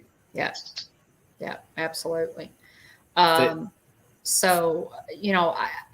Disney, especially with Magic Kingdom, not as much with the other parks, but Magic Kingdom, guys, you've got Jungle Cruise, Haunted Mansion, the Tiki Room, all of the Fantasyland, Adventureland, really the whole park, because Space Mountain, it was built in the 70s. There's that nostalgia factor. People walk in and they want Pirates of the Caribbean to be the same as it was when they were 5, when they bring their kids. Universal doesn't have that factor. The other parks don't have that same nostalgia factor that Disney. It's a fine line with Disney. Yep. And they have to be innovative while maintaining, at least in Magic Kingdom, guys, while maintaining the nostalgia factor for people like us who want to walk in, and we want Main Street to be Main Street, and we want to hear the howling dog when we're approaching the Haunted Mansion, and hear, the riverboat bell, the riverboat, the whole bit, the train whistle. We want all of those feels and nostalgia. So far, Disney realizes that they've kind of got to hang on to that part. So, and Universal has no such. They don't have any such restriction, if you will. Yeah, not as much so. Yeah. Other than those original attractions, but most of them are all gone. Other than ET. Yes. So yeah, let's you know what, guys? I will put that list in the description of this video too. Yeah, I think I pinned a comment with the list in it. You have to scroll through it though. I was gonna drop the text again. Let's see. Well, you can the link is pinned at the top, and you can click on that if you want. So yeah. Let's see. I'm gonna read through them, and then I think we'll let's see. Okay, so Disney news and wrap it up. Yeah. Number 10, Knott's Berry Farm, Buena Park, California. Number 9 is Magic Kingdom in Orlando, Florida, and the only Disney park to make it onto this list. Hersheypark in Hershey, Pennsylvania. Cedar Point in Sandusky, Ohio is number 7. Number 6 is Busch Gardens in Tampa. Number 5 is Dollywood, which is in Pigeon Forge, Tennessee. Number 4 is Busch Gardens, Williamsburg. So number 4 is Busch Gardens, Williamsburg. Number 6 is Busch Gardens, Tampa. So that was interesting to me. Number 3 is Kings Island, Mason, Ohio.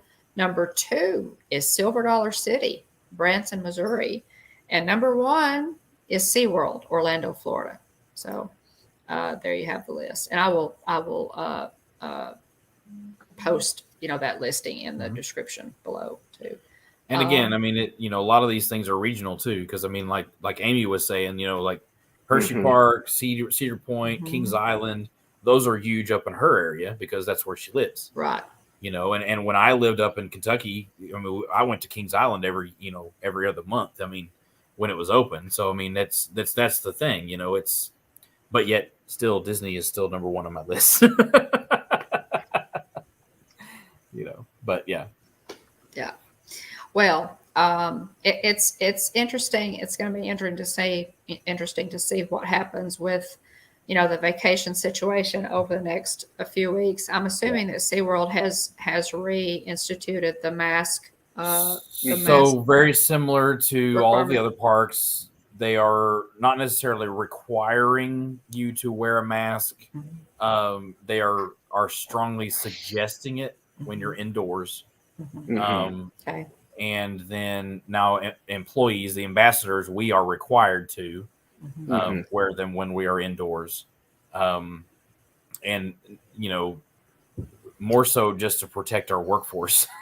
Because if one person gets sick, then everybody has to go home. So, and so that's the reason. And then same for thing, it's also just, comfort sake and just to hopefully help do something, we'll see. But the same thing that Disney's doing, and Universal, they've brought back the masks.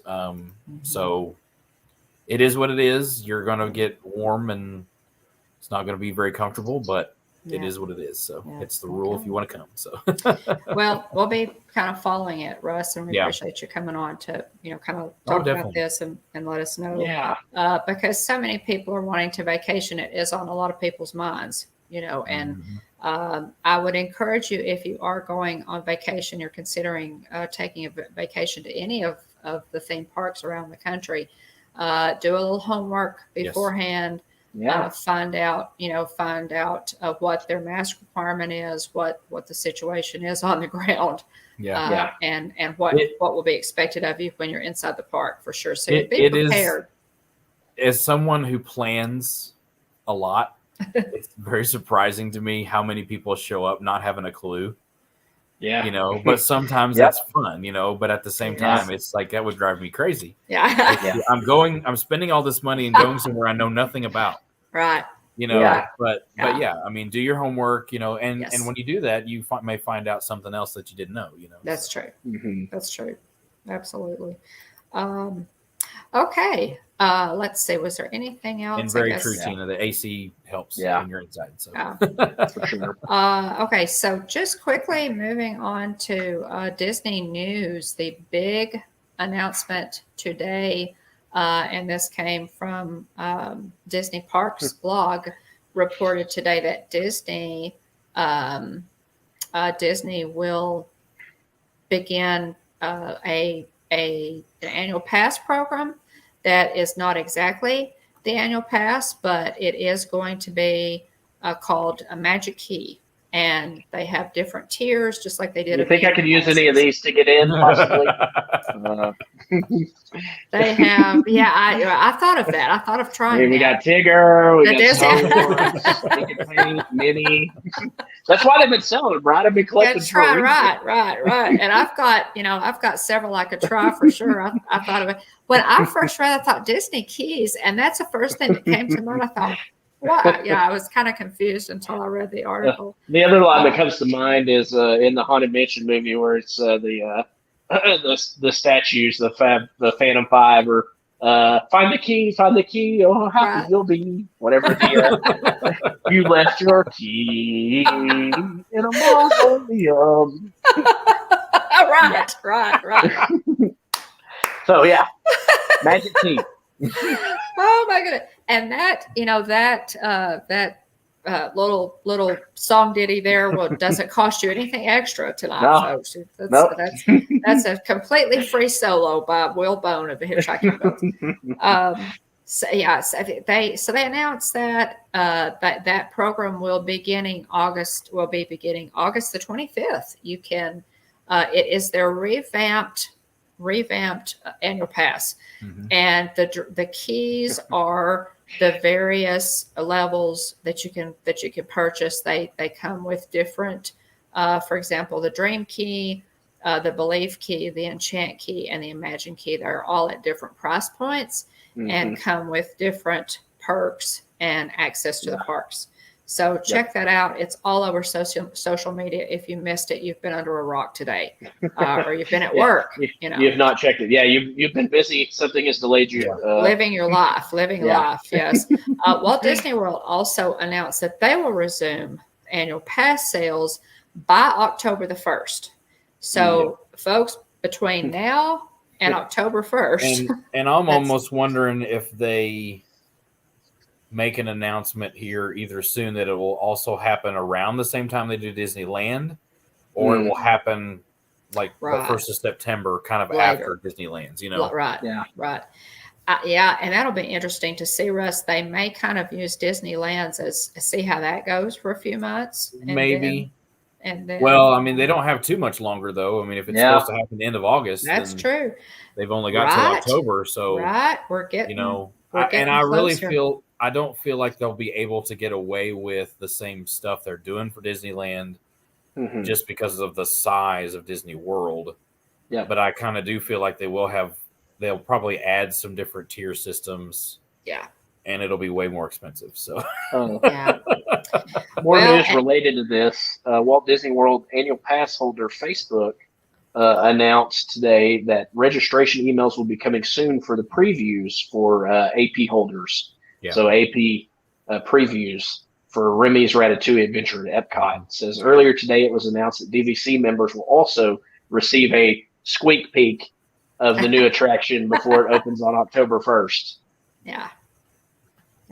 So that'll be cool.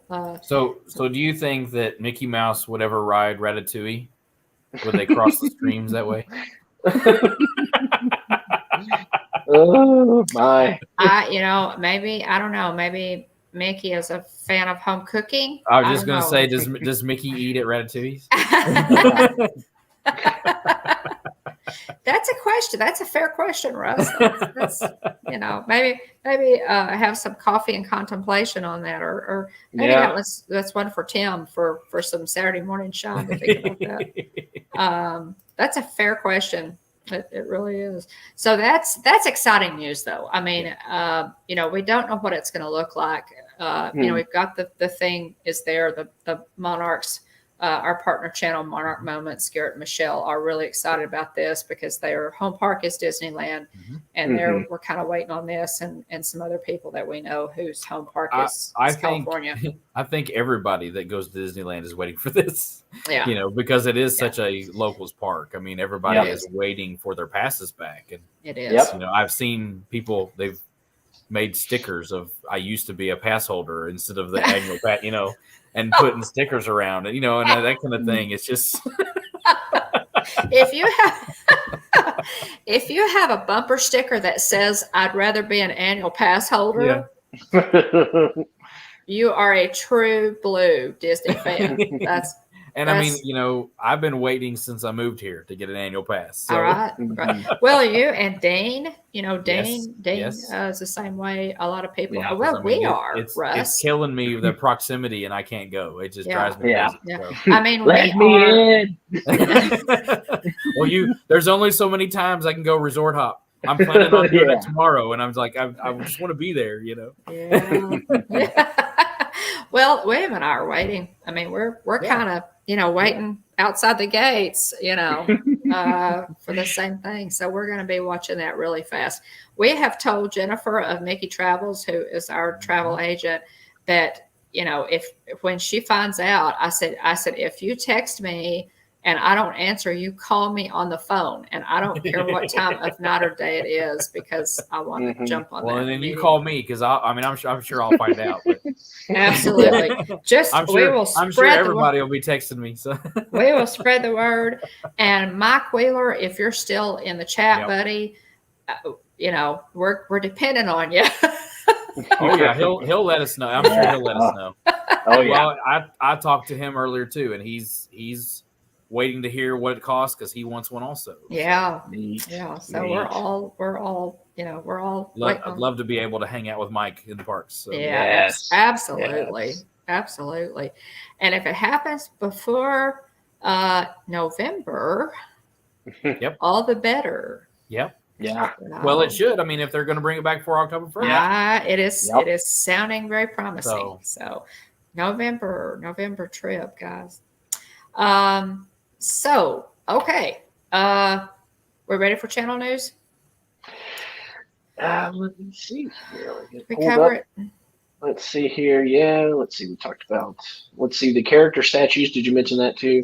The character. I did not. We did not mention the character statues. Lots of announcements. I believe they've released a full list. I want to say Jillian rattled them off to me the other day. They have all 50. Which I'm so mad. Why is Scrooge McDuck not a golden statue? Isn't that a layup? I mean, really. Honestly. I have to. My Quailer is all over it. I have not seen the list. I know that Walt did a stream on. That there's some. I know that people are wondering why there are not certain characters on there, certain main characters. And so we'll have to take a look at it, maybe. I thought a lot of them would be more kind of park specific, for rides or things of that nature. Mm-hmm. But there's some kind of ones that I was like, really? Okay.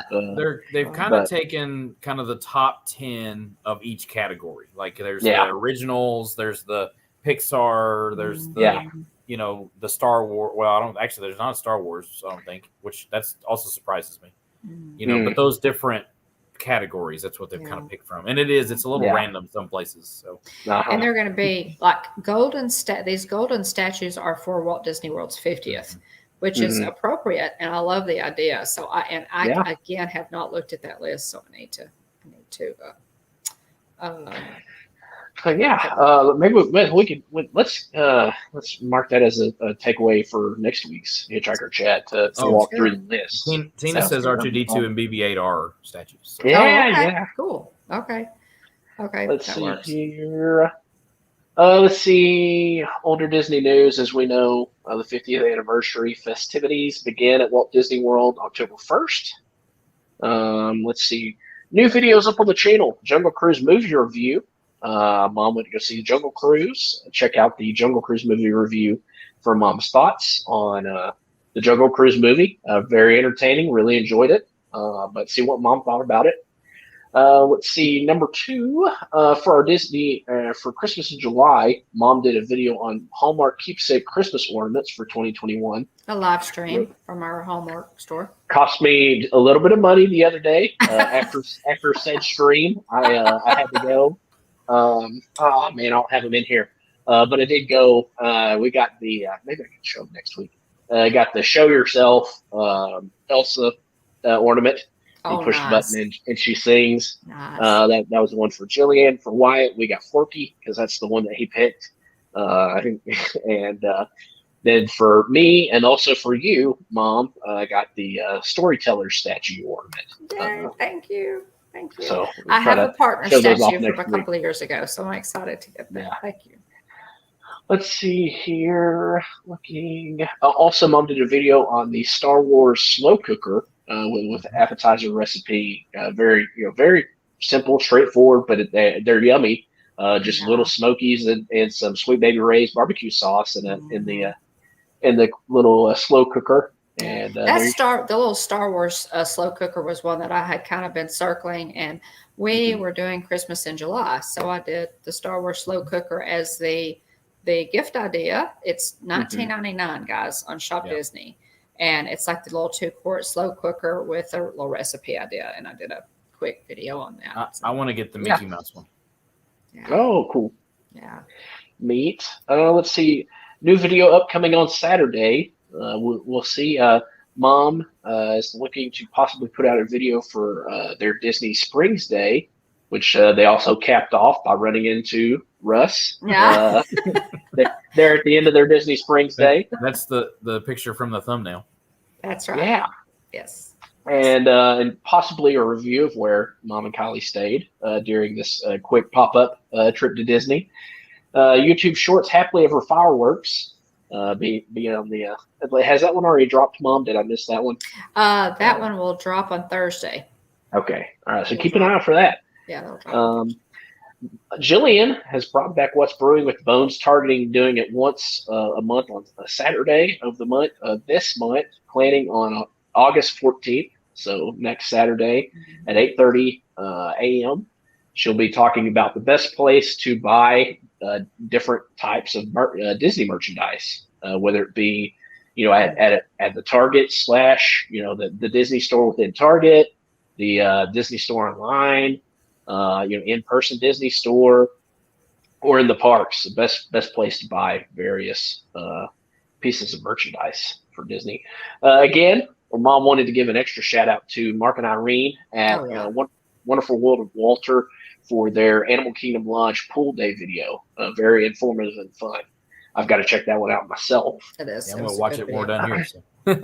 So yeah, it's a tour of the DVC studio at Villa at Kidani Village. Pool day with mobile food ordering, the gluten-free bread service from Sanal by the pool.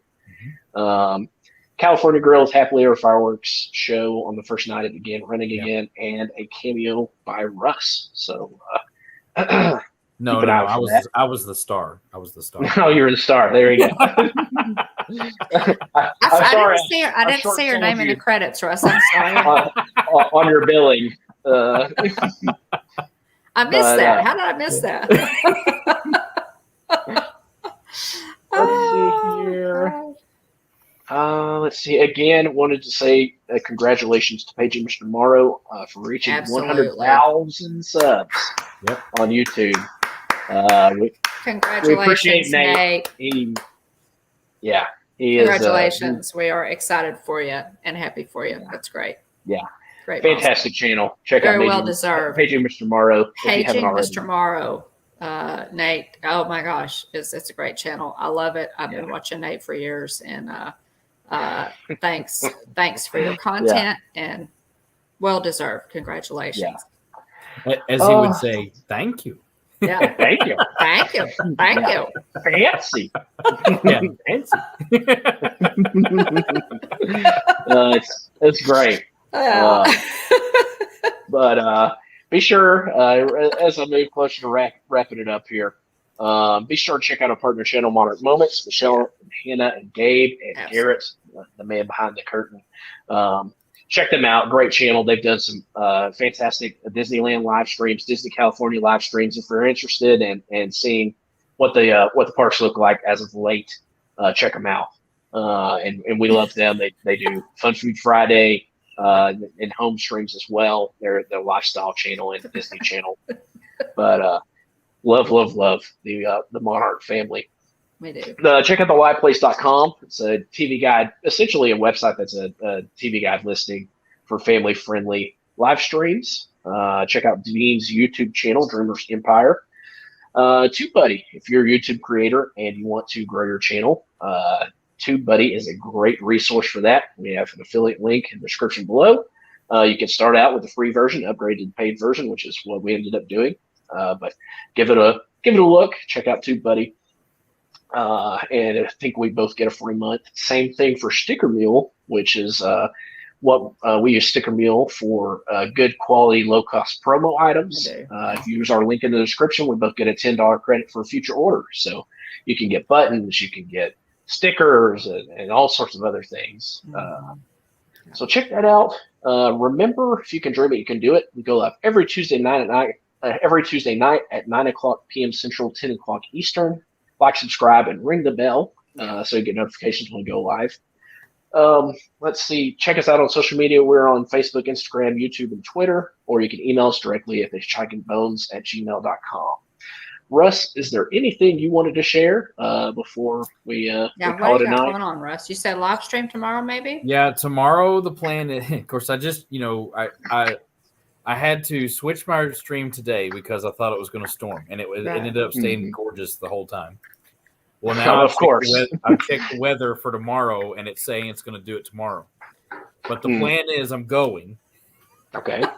And whether rain or shine, I'm going to stream and do something. So there you go. I will be on Disney property at some place at some point. There you go. 3 p.m. And probably go until about 6. Blustery day or no, you're going to be there. We'll have fun regardless. And that's the plan. So 3 to 6, and then Amy will pick up for me at 6. So awesome. So definitely. And then 2, here recently I did another stop motion Lego video. Ooh. Awesome. Those take some Hagrid's work. Hut, Yeah. Hagrid's Hut? Which has been in the making since April. So Wow. So go check that out. Oh. It really turned out really nice. I really liked it, and then also just released a short also of Hogwarts Castle. Just kind of a quick pan through and you can see that. But yeah, those are some videos, and then I've got some other ideas. I did my Lego submarines today, and Stacy wanted you to see a comment. Yeah, too. the comment about you're always being left behind. Let's see here. I'm sorry, Russ. I didn't mean to. You're fine. No, I was done. So when will be posting any videos? Oh, you got me. Yeah, sorry, I missed that one. I was going to search for Russ's videos there. Yeah, that's oh yeah, you're right. I do. There are videos that I need to put together. So I need to kick the tires and light the fires and get moving. You have, yeah. I'm kind of far behind on my content. I think Williams is piled up about, like the laundry is normally at my house. Falling out the door. I still got these. Where is Jedi Master Will? Yeah, I know. Right, Russ, help me lobby. Jedi Master Will is you'd be at 1,000 by now. Oh, goodness. I keep telling I got these that I haven't opened either. Jedi Master Will. You need to do Jedi Master Will, but out in like normal like life. Right. Jedi Master Will. Got this. Jedi Master Will goes to school, or Jedi Master Will goes to Jedi Master Will goes shopping at Walmart. You do like the Curious George videos. That's funny. That's a good idea. I just got to stay in character the whole time. I keep telling him. I'm telling you, it's our first million views. It's our first 1,000. We'd have 1,000 subs in 2 weeks. I keep telling him that. Funny. He's help me, Russ, help me lobby. Yeah. Stacy says, I don't understand how anyone can buy anything and wait so long to open it just to film it. Yeah. That's a problem. That actually, Stacy, is a fine example of how busy he is right now. He is, he has 2 jobs. Understand. He has 2 jobs and is making himself coming back. And I'm always saying, William, we need to do this with a channel, or we need to do that with a channel. And so good night, Amy. I did end up getting grades in on Monday, so I have a bit more time now. Professor Bone has finished this semester. So that's good. That's good. So so be looking forward. Keep an eye out for Russ's stream tomorrow at 3:00 p.m. Eastern time, Walt Disney World time. Yeah, definitely check out his channel. recent Lego builds. If somebody could drop Russ's link, and then also their link is also in the description of this video. So, Russ, we really appreciate you coming on tonight and discussing this. I think a lot of people are. My face wondering. hurts from laughing. Yeah, that's a good thing. I love that. Well, Russ, I think we're just a bad combination, buddy, because we all love to laugh so much that so we get together and it's always a really fun time. So we appreciate you, really appreciate you being here and sharing. Absolutely. Sharing and we absolutely have to put SeaWorld on the list for an upcoming trip. Hope we get those annual passes. We'll keep our ear to the ground. Mike Wheeler will keep his ear to the ground for us. I'm sure on the annual passes. But gosh, again, thanks guys for the 600 subs. We we really appreciate that.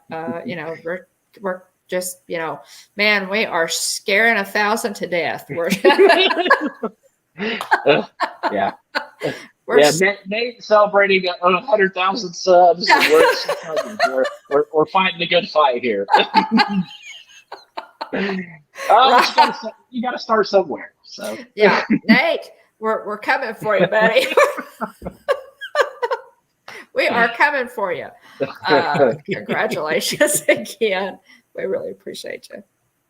But anyway, thanks again, guys, for being here. And we always appreciate everybody in chat. Thanks so much to our ghost host moderators who keep the chat family friendly. You guys are awesome. We appreciate you. Garrett wants us to keep going. Oh, well, Garrett, that doesn't surprise me. Yeah, we don't want to keep Russ up all night. Hey, Jonathan Chong, great to see you. Thanks for popping in. Jonathan, welcome. Thanks so much for being here, Jonathan. Yeah, golly, guys. Oosh, we are. Okay, 5 more minutes and we'll have our first 2-hour Hitchhiker chat. So we've got 5 minutes to fill, guys. What can we do in the queue line? Are you sure it's the first one? Because I seem to remember last time I was on, we went forever too. Yeah, we did. Did we? I don't remember. There's no telling. I do need to do our roll okay, call. there you go. We've got that'll take 5 minutes. If I can't fill 5 minutes on a live stream, guys, we might as well just hang it up right now. So please, William, by all means.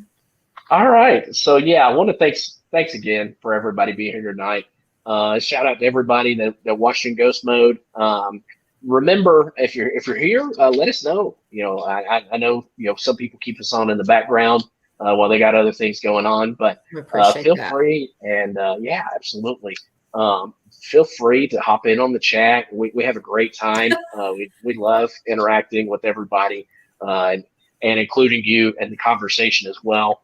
And also shout out to our Team Replay as well. Let us know. Drop a comment if you're a part of Team Replay.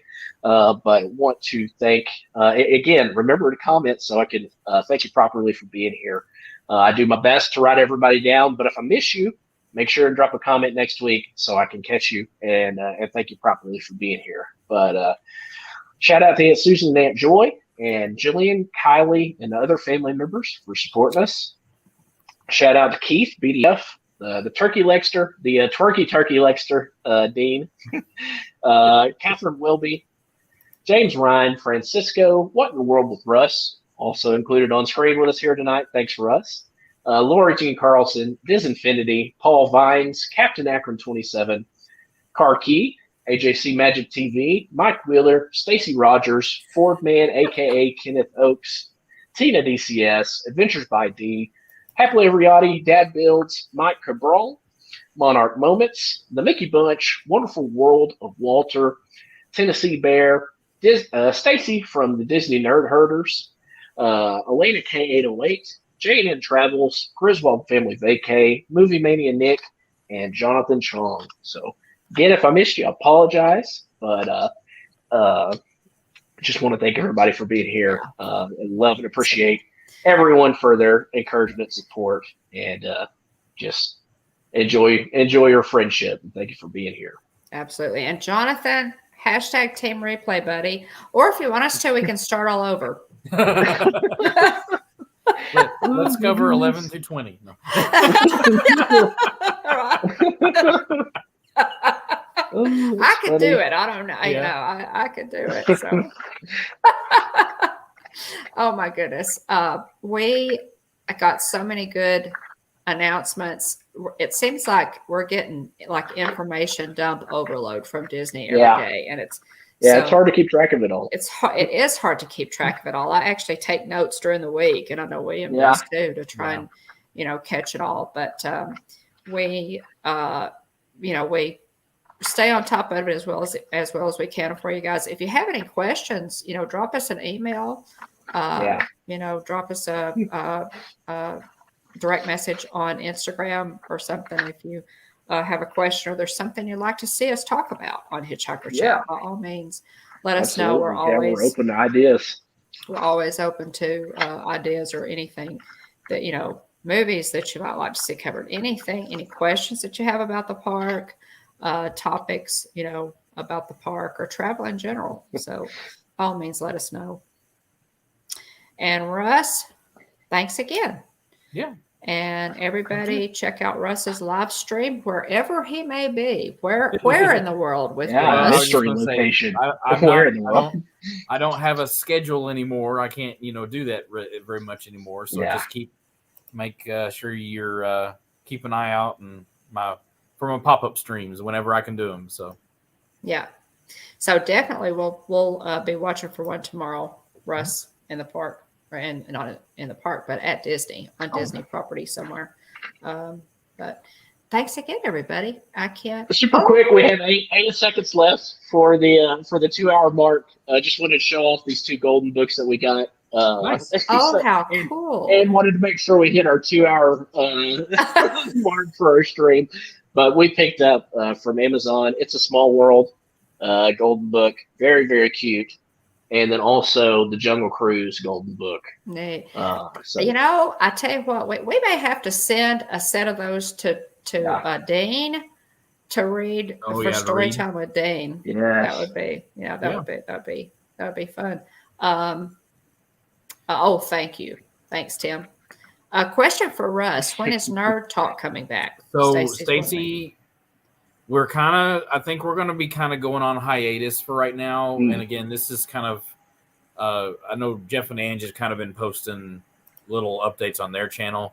Yeah. I'm working now most Sundays. I think actually not this Sunday, but the next Sunday will be my first Sunday that I've had off in a month. Wow. So Sundays are hard for me right now because weekends are our busiest times. So I can't get off. And so because I'm working, Tracy's been stuck at work. Jeff and Ange have been trying to move. It's just too hard right now for all of us to be able to get together. Plus, there's not really a whole lot Nerd Talk wise that is like new, other than like the Bad Batch or just a few little things that we could talk about. But there's not a whole lot at the moment. So we just kind of have decided we're maybe gonna, and I haven't really talked to them about it officially because I've been working, but that we might try and pick it back up in the fall once things settle. So just thank you guys so much for your support on that. And I was going to say, we'll just keep an eye out for it. We'll be back in some capacity at some point. But just right now it's a little hard. So I figured Book of Boba Fett would be a good candidate. It might be, that might be what we. I know that somebody had mentioned maybe Black Widow as well. I mean, I might try and do here because actually next Wednesday is when What If starts. I might try and just do that on my own and do a pop-up stream, or Will, if you want to come on, or whoever. That'd be we cool. want to talk Marvel. We might do some quick little Nerd Talk-esque things. Right. But we'll just wait and see what happens and play it by ear. So sounds good. Okay. All right. Alrighty. We hit the 2 hour mark. Yeah. Thanks again, Russ, for coming on. We really appreciate it. It was fun. Great time talking with you. Obviously, evidenced by the fact that we've gone so late and kept you up so late. So it's already tomorrow where you're at. Yeah, so. It is. So we better call it a night. Anything else anybody wanted to say? I can't think of anything. And if we've left something out, guys, we'll try to cover it next week. Remember, at the Hitchhiking Bones YouTube channel, there is always room for one more. So please hurry back. Bye, everybody. Have a great week. Thanks for hanging in there. Night, guys. Have a good night.